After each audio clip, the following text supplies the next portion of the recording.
Well, good morning, friends. It's another beautiful day in the woods. The sun is just coming up. It's a little bit cold this morning, but that's okay because I got my one warm shirt that I brought, even though I forgot to bring a jacket. And I brought my 11-year-old, and he has like, "Do you pack warm and warm stuff and shorts?" He's like, "Yeah." And then we get here, he's like, "I forgot to pack warm stuff." So that's my fault as a parent, and here we are. So he's still sleeping in the bus.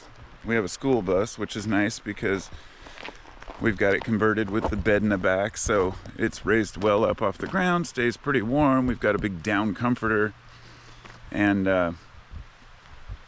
I usually get up pretty early when I'm camping just to kind of go around and explore, and this morning is no different. And I got up this morning and I went through my usual routine of struggling to try to make a cup of coffee with a really messed up stove that doesn't properly, where I can't get the burner to actually go full blast, so it took forever to boil the water. It wouldn't even boil. Then I had to pour it into a plastic cup, and I had no sugar, and the usual camping story for me. I have a school bus that I can put all my stuff in and leave it there, but I don't. But of all the things and all the routines that we have when we go out into the woods, which I guess a lot of you probably don't go into the woods because a lot of people don't like going camping. They don't like the outdoors. They don't like the bugs and the dirt. And that's something I've just never understood because I was raised to go camping. My father used to take me out to the desert, and we would go into the high desert camping. He taught me everything about it. How to be respectful, how to pick up your crap before you leave.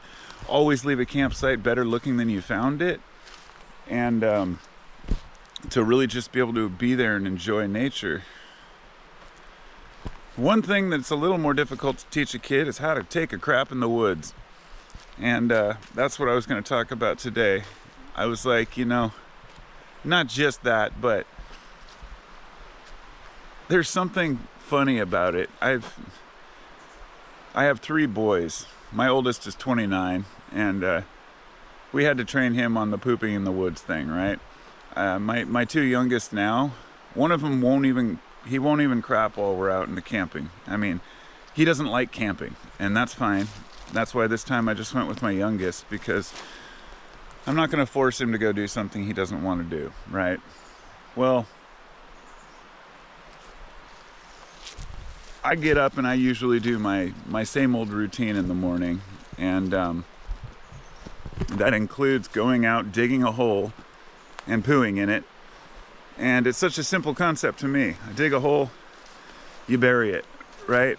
And it's actually easier to crap out in nature. You're in your natural squatting position. You're not, and it's funny because there's people out there who are saying, "Why are you talking about poop?" And it's funny because as I was walking down, my original thought was how I was going to say, why do guys always have to talk about crapping? It's just, and if you're a female, you're probably aware of this, but if you haven't spent a lot of time around guys, or know the inner workings of dudes, I have a friend group where it seems like every 5th text is about crap somehow, and I've just found it humorous because I'm a guy who doesn't talk about crap very often, but I don't hold it against anybody who does. And it's just one of those things we all do. It's something that's so simple. We do it every single day. It's just like breathing or eating. We talk about all these things, but nobody wants to talk about the feek. So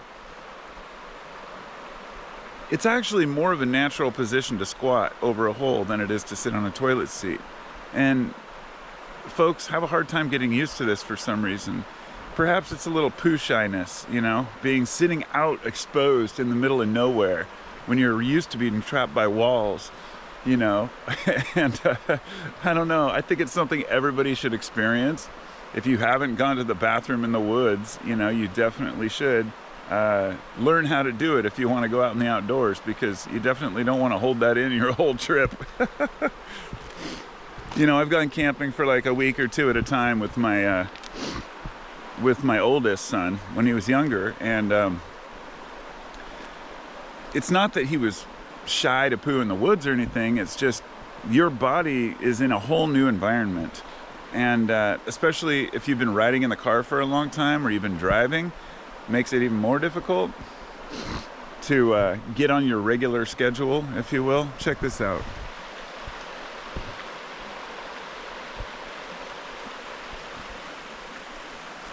This is called Panther Creek. It doesn't look too big, but I brought my son down here last night, and he really wanted to fish on this trip. And I was telling him, well, there's fish in here. He's like, I don't think there's fish in there. And I was like, well, you can't see them, but they can always see you. And we came down here, and I hooked a spinner onto the reel, and I cast it out once. I should have let him have first cast, because I know first cast is always the best cast.